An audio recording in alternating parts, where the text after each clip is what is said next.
Hello guys, എല്ലാവർക്കും Blasters fair എന്ന് പറഞ്ഞ യൂട്യൂബ് ചാനലിലേക്ക് സ്വാഗതം. ഞാൻ ഇന്നൊരു പ്രിവ്യൂ വീഡിയോ ഇടാനാണ് വന്നിരിക്കുന്നത്. ഒരുപാട് ടോപ്പിക്സ് പെൻഡിങ് ആണെന്ന് എനിക്കറിയാം, എന്നാലും ഞാൻ പറയാനിരിക്കുന്നത് കേരള ബ്ലാസ്റ്റേഴ്സ് വേഴ്സസ് മുംബൈ സിറ്റിയാണ്. ജസ്റ്റ് ഒരു പ്രിവ്യൂ വീഡിയോ ആണ്. നാളെയും പ്രിവ്യൂ ഉണ്ടാവും. അതിൽ ഞാൻ ലൈനപ്പും കാര്യങ്ങളൊക്കെ പറയും. ഇതിൽ ജസ്റ്റ് എൻ്റെ ഒരു അഭിപ്രായങ്ങൾ മാത്രമാണ് പറയുന്നത്. സോ നമുക്ക് നേരെ വീഡിയോയിലേക്ക് പോകാം. ഒന്നുമല്ല, കാരണം Kerala Blasters versus Mumbai City മാച്ചാണ് നാളെ ഒരുപാട് അൺസെർട്ടനിറ്റികൾക്കും ചർച്ചകൾക്കും ഒടുവിലാണ് നാളത്തെ മത്സരം നടക്കുന്നത്. കാരണം ഇന്ന് GSTA അങ്ങൊക്കെ അറിഞ്ഞിട്ടുണ്ടാവും ന്യൂസ്. കൊച്ചി സ്റ്റേഡിയത്തിൻ്റെ റെൻറ്റിൻ്റെ വില കൂട്ടി, നമുക്ക് കളിക്കാൻ പറ്റില്ല എന്നൊക്കെ കേട്ടിട്ടുണ്ടായിരുന്നു. എന്നാൽ അതൊക്കെ ഇപ്പോൾ ഓക്കെ ആയിട്ടുണ്ടെന്ന് തന്നെയാണ് അറിയാൻ പറ്റുന്നത്. സോ നമുക്കെന്തായാലും എനിക്ക് തോന്നുന്ന ചില കാര്യങ്ങളാണ് ഞാൻ പറയാനിരിക്കുന്നത്. പ്രെഡിക്റ്റർ സ്കോറൊക്കെ ഞാൻ നാളെ തന്നെ പറയും. ഇപ്പോൾ ഇത് എൻ്റെ ഒരു അഭിപ്രായങ്ങൾ മാത്രം പറയാനുള്ള ഒരു കാര്യമാണ് ഞാൻ പറയാൻ വന്നിരിക്കുന്നത്. പിന്നെ നാളത്തെ മത്സരത്തിൽ വിക്ടർ വേണം എന്ന് തന്നെയാണ് എൻ്റെ അഭിപ്രായം. വിക്ടറിനെ ഒന്ന് ഒഴിവാക്കി നിങ്ങൾ കളിപ്പിക്കരുത്, കോച്ചിനോട് എനിക്ക് പറയാനുള്ളത്. സോ നാളത്തെ മത്സരം എന്ന് പറയുന്നത് വളരെ ഇമ്പോർട്ടൻ്റ് ആണ്. കാരണം നാളത്തെ മത്സരത്തോടു കൂടി നമുക്ക് നമ്മുടെ ക്വാളിറ്റി എന്തെന്ന് ഏറെക്കുറെ തീരുമാനമാകും. കാരണം മോഹൻ ബഗാൻ ഒന്നാമതേ ടൈറ്റ് ടീമാണ്. അതൊരു വേറെ കാര്യം. നമ്മൾ അത്രയും മോശം കളിയാണ് കഴിഞ്ഞ കളി കളിച്ചത്. നമ്മൾ ഒരു ഡിഫെൻസീവ് കളിയാണ് കളിച്ചത്. സോ അതുകൊണ്ട് തന്നെ നാളെ മുംബൈ സിറ്റിയായിട്ട് അതേ പരിപാടി ഇറക്കിക്കഴിഞ്ഞാൽ പൊളിയും. അതായത് അന്ന് നമ്മൾ സൂപ്പർ കപ്പിന് എത്ര റോസ്റ്റായിട്ടാണോ തോറ്റത്, അതിനേക്കാൾ റോസ്റ്റായിട്ട് നമ്മൾ തോൽക്കുമെന്നുള്ളതാണ്. കാരണം മോഹൻ ബഗാനെതിരെ തന്നെ നമ്മൾ കണ്ടു, നമ്മളൊരു ലീഗ് ടീമിനേക്കാൾ താഴെ കിടക്കുന്ന ഒരു ടീം കളിക്കേണ്ട ആ രീതിയിലാണ് കളിച്ചത്. നമ്മൾ കളിച്ചത്. ആ രീതിയിലൊന്നും കളിച്ചു കഴിഞ്ഞാൽ ഒരിക്കലും നമുക്കൊന്നും എന്ത് ചെയ്യില്ല, വിജയം കിട്ടുകയില്ല.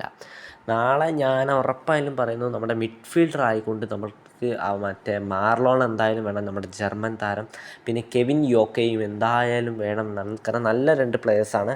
അവരെ ഒഴിവാക്കിയിട്ട് നമ്മൾ ഇന്ത്യൻ വിംഗേഴ്സിൽ വിശ്വസിക്കരുത് എന്നാണ് എനിക്ക് പറയാനുള്ളത്. പിന്നെ ഞാൻ കഴിഞ്ഞ സൂപ്പർ കപ്പ് പ്രിവ്യൂവിൽ എനിക്കിട്ടത് ഓർമ്മയുണ്ട്. അന്നേ ഞാൻ പറഞ്ഞതാണ്, സന്ദീപിനെ മുംബൈക്കെതിരെ ഇറക്കിക്കഴിഞ്ഞാൽ മുംബൈയുടെ വിങ്ങർമാർ വളരെ ശക്തരാണ്, നമുക്ക് പണി തരുമെന്ന്. മുംബൈയുടെ വിങ്ങർമാർ കാര്യമായി തിളങ്ങിയില്ലെങ്കിലും നമ്മളുടെ കൃത്യമായ മിസ്റ്റേക്കുകൾ അവർ മുതലെടുത്തിട്ടുണ്ട്. ഓർട്ടിസൊക്കെ വലിയ തലവേദനയായിരുന്നു നമുക്ക് ആ കളി എന്ന് എനിക്ക് നല്ല ഓർമ്മയുണ്ട്. ഓർട്ടിസൊക്കെ ഇടയ്ക്കിടയ്ക്ക് അപകടം വിതയ്ക്കുകയായിരുന്നു ബോക്സിനകത്ത്. ഓർമ്മയുണ്ടാവും എല്ലാവർക്കും. സോ ഞാൻ അത് തന്നെയാണ് നിങ്ങളോട് പറഞ്ഞു വന്നിരിക്കുന്നത്. നമ്മളിപ്പോൾ സന്ദീപിനെയൊക്കെ വെച്ചുകൊണ്ടാണ് വിങ് ബാക്ക് തയ്യാറാക്കണമെങ്കിൽ അവർ മെയ്യും പ്ലക്കി വിടുമെന്നുള്ള കാര്യത്തിൽ സംശയം വേണ്ട. അവരുടെ വിങ്ങേഴ്സ് അത്രയും ശക്തമാണ്. കഴിഞ്ഞ സൂപ്പർ കപ്പ് പ്രിവ്യൂവിൽ ഞാൻ പറഞ്ഞിട്ടുണ്ടായിരുന്നു, സന്ദീപിനെ ഇറക്കണ്ട, അവർക്ക് ശക്തമായ വിങ് നിരയുണ്ട് എന്നുള്ളത്. അതേ സെയിം ആ കോച്ച് തന്നെ പിന്നെയും ഇറക്കി. ഞാൻ പ്രിവ്യൂ ഇട്ട് അതെന്തായിരുന്നു, മുംബൈയുടെ മാച്ചിന് മണിക്കൂറുകൾക്ക് മുന്നെയാണ് ഞാൻ ആ പ്രിവ്യൂ ഇടുന്നത്. അതിനുശേഷം സന്ദീപ് റെഡ് കാർഡ് വാങ്ങിച്ചു പോകുന്നതൊക്കെ നമ്മൾ കണ്ടു.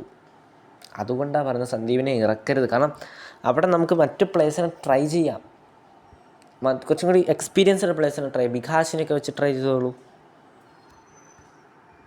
ഏതായാലും കാലങ്ങൾക്ക് ശേഷം കൊച്ചിയിൽ ഒരു മത്സരം എത്തുന്ന ദിവസം കൂടിയാണ് നാളെ.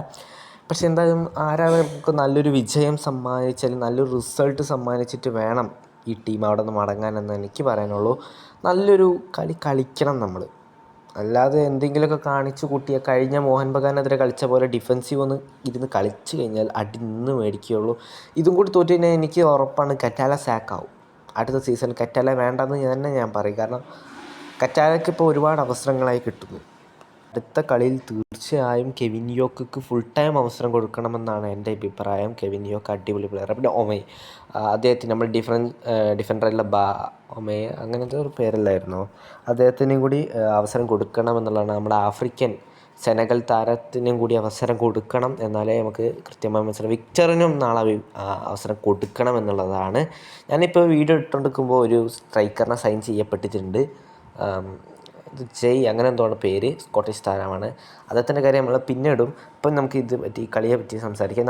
ഞാൻ പറഞ്ഞല്ലോ, നിങ്ങൾ വിങ്ങിൽ നല്ല പ്ലേയേഴ്സ് തന്നെ അവർക്കുണ്ട്. നമ്മൾ ഒരു കാരണം വെച്ചാലും നമ്മുടെ വിങ് ബാക്ക് മോശമാക്കിയിടരുത്. നമുക്ക് കഴിയുന്ന എത്രത്തോളം നമുക്ക് നല്ല രീതിക്ക് വിങ് ബാക്കിനെ അണിനിർത്താൻ പറ്റുമല്ലോ, എത്ര നല്ല രീതിയിൽ ഡിഫെൻസീവ്ലി ബാക്ക് ആക്കുക എന്നുള്ളതാണ്. ഡിഫെൻസീവ്ലി കളിക്കണം എന്നല്ല ഞാൻ പറയുന്നത്, ഡിഫെൻസീവ്ലി അത്യാവശ്യം സ്ട്രോങ് ആക്കാം. നമുക്ക് എത്ര മാക്സിമം നമ്മൾ സ്ക്വാഡ് വെച്ച് അത് ചെയ്യാൻ പറ്റുമോ അത്രയും ചെയ്യുക.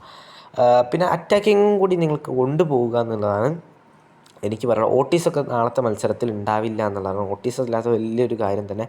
പക്ഷേ അവരുടെ പെരേര ഡിയാസൊക്കെ നല്ല പ്ലക്കാൻ വേണ്ടി കാത്തു നിൽക്കുന്നുണ്ട്.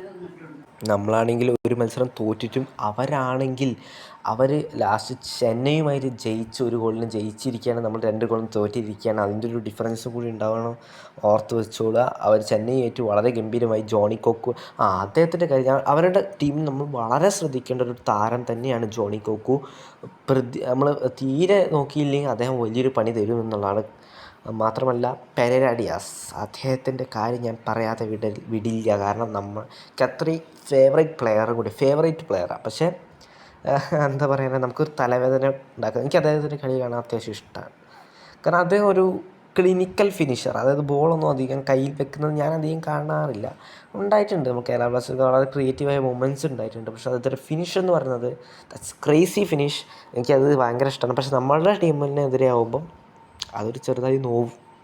സോ അതിൻ്റെ ഒരു പ്രശ്നമാണ്. സോ നമ്മൾ ഡയാസിനെ വളരെ ശ്രദ്ധിക്കണം എന്നുള്ളതാണ്. നമ്മുടെ ഡിഫൻഡറായിട്ടുള്ള ഒമറിന് വളരെ വലിയ തലവേദനയായിട്ട് പെരേര ഡിയാസ് മാറാൻ ചാൻസ് ഉണ്ട്. ഒന്ന് ശ്രദ്ധിക്കണം നമ്മൾ. നാളെ അപ്പോൾ എല്ലാവർക്കും നാളത്തെ വീഡിയോയിൽ കാണാമെന്നുള്ളതാണ്. ഞാൻ പ്രിഡിക്റ്റ് ചെയ്യുന്നത് നാളെ 2-1 നമ്മൾ ജയിക്കുന്നതാണ്.